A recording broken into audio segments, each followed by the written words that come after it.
آج سے تقریباً 1450 سال پہلے کی بات ہے، جب صحرائے عرب کی چلچلاتی دھوپ میں ایک مسافر مدینہ منورہ کی طرف جا رہا تھا۔ اچانک اسے ایک شخص نظر آتا ہے۔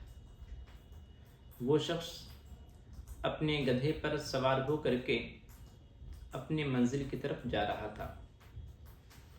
اس پیدل چلنے والے مسافر نے اس گدھے پر سوار شخص سے کہا، تم مجھے اپنے گدھے پر سوار کر لو اور مجھے بھی مدینہ منورہ تک جانا ہے، وہاں تک مجھے بھی لے چلو۔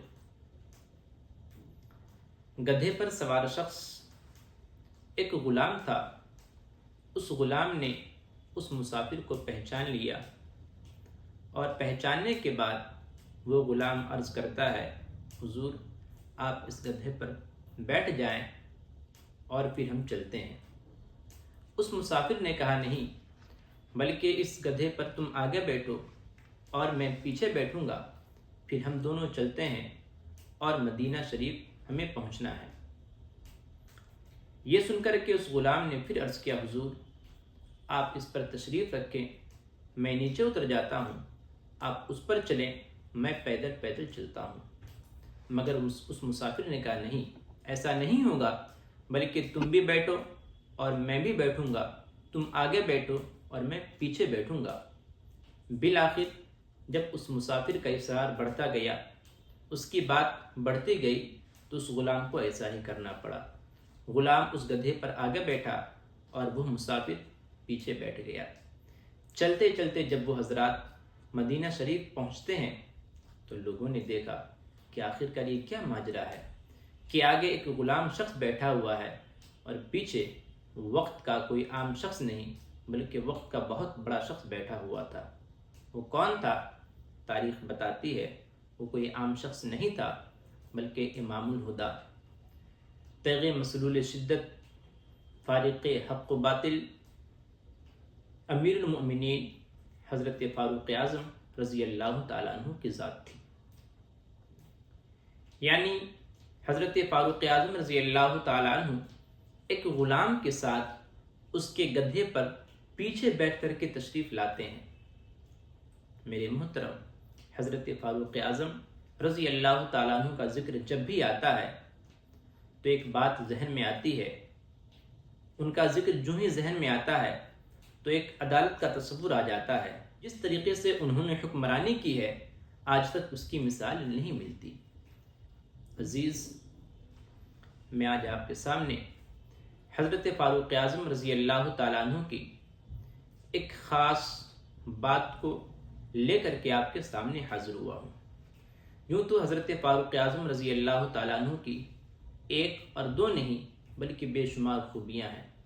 لکھنے والوں نے بہت کچھ لکھا، تاریخ نگاروں نے، سوانح نگاروں نے بہت کچھ لکھا، آخر میں یہ کہہ کر کے قلم رکھ دیا، جو کچھ بیاں ہوا آغاز باب تھا۔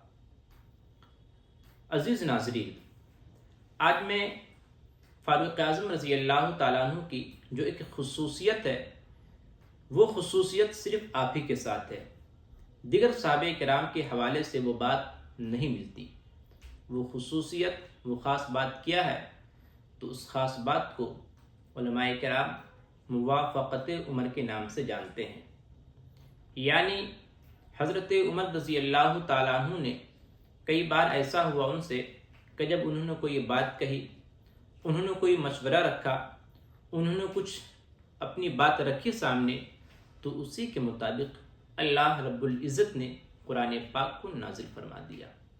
یعنی ان کی بات کے مطابق، ان کی رائے کے مطابق، ان کے مشورے کے مطابق، ان کے فعل کے مطابق اللہ رب العزت نے قرآن پاک نازل فرما دیا۔ اسی کو کہتے ہیں موافقت عمر۔ یہ خوبی صرف آپ کے اندر ہے۔ میرے محترم، جب کتابوں کا مطالعہ کرتے ہیں تو معلوم چلتا ہے کہ ایک اور دو نہیں بلکہ اس قسم کی بہت سی آیتیں ملتی ہیں۔ خود حضرت فاروق اعظم رضی اللہ تعالیٰ عنہ سے مروی ہے، مسلم شریف کی حدیث پاک ہے، وہ فرماتے ہیں وافقت ربی فی ثلاث فی مقام ابراہیم وفی الحجاب وفی اسارہ بدرین، یعنی اللہ رب العزت نے میرے 3 معاملات میں قرآن پاک کو نازل فرما کر کے میری موافقت کی ہے۔ وہ 3 معاملات کون سے ہیں؟ تو ایک مقام ابراہیم ہے، دوسرا ہے حجاب یعنی پردے کا مسئلہ، اور تیسرا ہے بدر کے قیدیوں کے بارے میں۔ یہ ایک تفصیلی بحث ہے، میں ان تمام باتوں کو آپ کے سامنے اختصاراً پیش کرنے کی کوشش کرتا ہوں۔ یہاں تو حضرت عمر رضی اللہ تعالیٰ عنہ نے 3 باتوں کا ذکر کیا کہ 3 مقامات ایسے ہیں جہاں پر اللہ رب العزت کی جانب سے موافقت ہوئی ہے، مگر شارحین حدیث علماء کرام فرماتے ہیں کہ صرف 3 مقام نہیں بلکہ تقریباً ایسے 20 مقامات سے زائد مقامات ملتے ہیں کہ جہاں پر آپ کے قول کے مطابق، آپ کے فعل کے مطابق، آپ کے مشورے کے مطابق، آپ کی رائے کے مطابق اللہ رب العزت نے قرآن پاک نازل فرمایا ہے۔ تو آئیے ہم بڑی تیزی کے ساتھ ان میں سے چند آیات کریمہ کو آپ کے سامنے پیش کرنے کی کوشش کرتے ہیں، جو آیات کریمہ سیدنا عمر فاروق رضی اللہ تعالیٰ عنہ کی موافقت میں نازل ہوئی ہے۔ ایک مقام ہے سورہ بقرہ کی آیت نمبر 125 ہے۔ ایک مرتبہ کی بات ہے کہ مقام ابراہیم کو دیکھ کر کے حضرت عمر رضی اللہ تعالیٰ عنہ نے عرض کیا تھا، اے اللہ کے رسول صلی اللہ علیہ وسلم، کیا ہم مقام ابراہیم کو مصلی نہ بنا لیں؟ کیا اچھا ہوتا کہ مقام ابراہیم کو نماز پڑھنے کی جگہ بنا لی جائے۔ چنانچہ اس موقع پر آپ کے اس رائے کے مطابق اللہ رب العزت نے قرآن پاک کی آیت نازل فرمائی۔ سورہ بقرہ کی آیت نمبر 125 سے ارشاد ربانی ہے وَاتَّخِذُوا مِن مَّقَامِ إِبْرَاهِيمَ مُصَلًّى، اور تم مقام ابراہیم کو مصلی بنا لو، نماز پڑھنے کی جگہ بنا لو۔ اسی طریقے سے دوسرا مقام ہے حجاب اور پردے کا۔ حضرت عمر رضی اللہ تعالیٰ عنہ نے بارگاہ رسالت مآب صلی اللہ علیہ وسلم میں حاضر ہو کر عرض کیا تھا، اے اللہ کے نبی صلی اللہ علیہ وسلم، آپ کی ازواج مطہرات کے پاس ہر قسم کے لوگ آتے ہیں، کیا اچھا ہوتا کہ آپ اپنی ازواج مطہرات کو پردے کا حکم دے دیتے ہیں کہ وہ پردے میں رہتی اور پردے میں رہ کر کے باتیں کرتی۔ اس موقع پر آپ کے اس مشورے اور آپ کی اس رائے کے مطابق اللہ رب العزت نے قرآن پاک کی آیت کریمہ نازل فرمائی۔ چنانچہ سورہ احزاب کی آیت نمبر 53 ہے، ارشاد ربانی ہے وَإِذَا سَأَلْتُمُوهُنَّ مَتَاعًا فَاسْأَلُوهُنَّ مِن وَرَاءِ حِجَاب، جب تم ازواج مطہرات سے کچھ مانگو تو پردے کے پیچھے سے مانگا کرو۔ میرے محترم، اس قسم کی اور بھی آیات ہیں۔ تیسری آیت کریمہ ہے، ایک مرتبہ کی بات ہے کہ نبی اکرم صلی اللہ علیہ وسلم اپنی کنیز حضرت ماریہ رضی اللہ تعالیٰ عنہ کے پاس آنا جانا کرتے تھے۔ آپ کے اس فعل کو دیکھ کر کے بعض ازواج مطہرات کو ناگوار گزرا، انہیں یہ بات پسند نہیں آئی کہ ہمیں چھوڑ کر کے اللہ کے نبی صلی اللہ علیہ وسلم کسی باندی کے پاس جائیں، وہ باندی آپ کی تھی۔ تو ان حضرات کو یہ بات ناگوار گزری۔ اس موقع پر حضرت عمر فاروق رضی اللہ تعالیٰ عنہ نے ان ازواج مطہرات سے کہا تھا، سنو، اگر اللہ کے نبی صلی اللہ علیہ وسلم نے تمہیں طلاق دے دی تو یاد رکھو اللہ رب العزت تم سے کہیں بہتر ازواج اپنے نبی کو عطا فرما دے گا۔ چنانچہ آپ کی اس موافقت میں آیت قرآنی نازل ہو گئی۔ سورہ تحریم کی آیت نمبر 5 ہے، ارشاد ربانی ہے عَصَىٰ رَبُّهُ إِن طَلَّقَكُنَّ أَن يُبْدِلَهُ أَزْوَاجًا خَيْرًا مِّنكُنَّ، قریب ہے کہ اگر نبی محترم صلی اللہ علیہ وسلم تم کو طلاق دے دیں تو اللہ رب العزت تم سے کہیں بہتر ازواج انہیں عطا کر دیں۔ اس قسم کی ایک اور دو نہیں، بہت سی آیات کریمہ ملتی ہیں۔ یہ تیسرا مقام ہوا، اور چوتھا مقام ہے بدر کے حوالے سے۔ آپ کو معلوم ہے کہ غزوہ بدر کے موقع پر کچھ کفار قیدی بنا لیے گئے تھے۔ جو حضرات قیدی بنائے گئے تو ان قیدیوں کے بارے میں اللہ کے نبی صلی اللہ علیہ وسلم نے صحابہ کرام سے مشورہ لیا کہ ان قیدیوں کے ساتھ کیا کیا جائے، انہیں قتل کر دیا جائے یا پھر ان سے کچھ روپیے پیسے لے کر کے انہیں آزاد کر دیا جائے، چھوڑ دیا جائے۔ اس موقع پر جناب ابو بکر صدیق رضی اللہ تعالیٰ عنہ کا مشورہ یہ تھا کہ ان سے کچھ روپیے پیسے لے کر کے انہیں چھوڑ دیا جائے، اور حضرت فاروق اعظم رضی اللہ تعالیٰ عنہ کا مشورہ یہ تھا کہ انہیں چھوڑا نہ جائے بلکہ انہیں قتل کر دیا جائے۔ یہ دو مشورے سامنے آئے، جس کی بنیاد پر کچھ صحابہ کرام حضرت ابو بکر صدیق رضی اللہ تعالیٰ عنہ کے ہم نوا ہو گئے، اور کچھ صحابہ کرام حضرت فاروق اعظم رضی اللہ تعالیٰ عنہ کی رائے کے مطابق اپنا فیصلہ انہوں نے بھی رکھا۔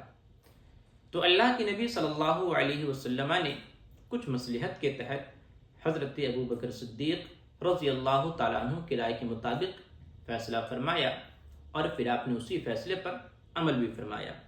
مگر اس کے بعد حضرت عمر رضی اللہ تعالیٰ عنہ کی رائے کے مطابق قرآن پاک کی آیت کریمہ نازل ہو گئی۔ چنانچہ سورہ انفال کی آیت کریمہ ہے، لولا کتاب من اللہ سبق لمسکم فیما اخذتم عذاب عظیم۔ اگر تقدیر الہی میں پہلے سے یہ مقرر نہ ہوتا کہ اجتہادی خطا میں مواخذہ نہیں ہوتا تو تم پر تمہارے اس عمل کی وجہ سے عذاب آ سکتا تھا۔ یہ چوتھا مقام تھا۔ اس کے علاوہ اور بھی کئی مقامات ہیں، اگر شوق ہو تو آپ قرآن پاک پڑھیں، معلوم چلے گا کہ ایک اور دو نہیں بہت سے مقامات ایسے ہیں جہاں پر اللہ رب العزت نے حضرت فاروق اعظم رضی اللہ تعالیٰ عنہ کی رائے کے مطابق قرآن پاک کو نازل فرمایا ہے۔ چنانچہ ایک مقام اور ہے، ایک مرتبہ کی بات ہے کہ حضرت فاروق اعظم رضی اللہ تعالیٰ عنہ آرام فرما رہے تھے، سو رہے تھے۔ اچانک ایک شخص آپ کے گھر میں بغیر اجازت کے داخل ہو گیا اور آپ کو آ کر کے بیدار کر دیا۔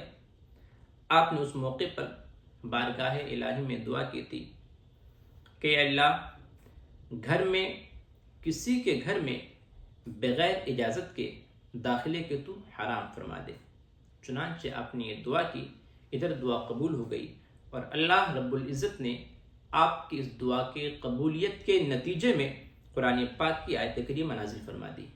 چنانچہ سورہ نور کی آیت نمبر 27 ہے، ارشاد ربانی ہے، یا ایھا الذین آمنوا لا تدخلوا بیوتا غیر بیوتکم حتی تستأنسوا وتسلموا علی اہلہا۔ اے ایمان والو، تم کسی کے بھی گھر میں اس کی اجازت کے بغیر داخل نہ ہو، جب داخل ہو تو ان سے اجازت لے لو، اور جب داخل ہو تو گھر والوں کو سلام کیا کرو۔ میرے محترم، اسی طریقے سے اگر آپ دیکھیں تو ایک مقام اور ملتا ہے کہ جب ام المؤمنین سیدہ عائشہ صدیقہ رضی اللہ تعالی عنہ پر تہمت لگائی گئی، کچھ لوگوں نے بے جا تہمت لگائی۔ اس واقعہ کا ذکر قرآن پاک میں سورہ نور میں ذکر ہے، اسے آپ پڑھ سکتے ہیں، کیا تہمت لگائی، پھر کیا ہوا۔ مگر اس موقع پر حضرت فاروق اعظم رضی اللہ تعالی عنہ نے اس تہمت کو سن کر کے کہا تھا، سبحانک ھذا بہتان عظیم، یہ تو بہت بڑی تہمت ہے ام المؤمنین سیدہ عائشہ صدیقہ رضی اللہ تعالی عنہ پر۔ آپ نے جو یہ بات کہی نا، تو اللہ رب العزت نے بالکل انہی الفاظ میں قرآن پاک کو نازل فرما دیا۔ چنانچہ